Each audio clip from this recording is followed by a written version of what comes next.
North Korea has warned that the unprecedented deployment of 3 U.S. aircraft carrier groups around the Korean peninsula is making it impossible to predict when nuclear war will break out.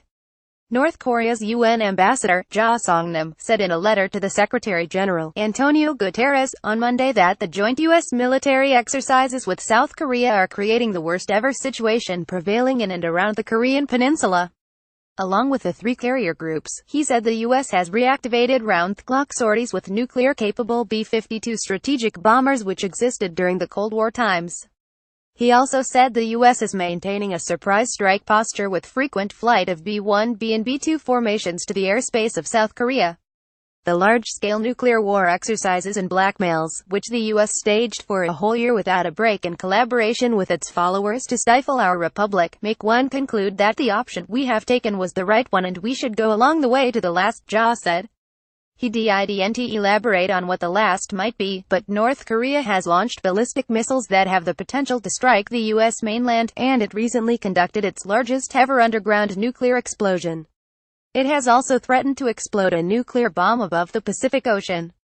The 4-day joint naval exercises by the U.S. and South Korea, which began Saturday in waters off the southeastern coast, were described by military officials as a clear warning to North Korea. They involve the carrier battle groups of the USS Ronald Reagan, Theodore Roosevelt and Nimitz, which include 11 U.S. Aegis ships that can track missiles, and 7 South Korean naval vessels. Seoul's military said in a statement that the exercises aim to enhance the combined U.S. and South Korean operational and aerial strike capabilities and to display strong will and firm military readiness to defeat any provocation by North Korea with dominant force in the event of crisis. According to the U.S. Navy's 7th Fleet, it is the first time since a 2007 exercise near Guam that 3 U.S. carrier strike groups are operating together in the well-bent Eastern Pacific. The military drills come amid Donald Trump's visit to South Korea and Asia, which has been dominated by discussions over the North Korean nuclear threat. Ja accused the UN Security Council in Monday's letter of repeatedly turning a blind eye to the nuclear war exercises of the United States, who is hell-bent on bringing a catastrophic disaster to humanity. He said the exercises raise serious concern about the double standard of the UN's most powerful body. He also referenced Trump's September speech to the UN General Assembly in which the president said that if the U.S. is forced to defend itself or its allies, we will have no choice but to totally destroy North Korea. Trump tweeted soon after making the speech that Korea's leadership won't be around much longer if it continued its provocations, a declaration that led the North's foreign minister to assert that Trump had declared war on our country.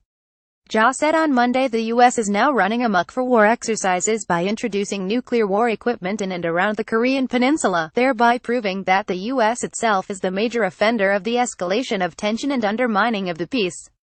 Ja asked Guterres to circulate the letter to the Security Council and the General Assembly, and also asked him to use his power under Article 99 of the UN Charter to bring to the Security Council's attention the danger being posed by the U.S. nuclear war exercises, which are clearly threats to international peace and security.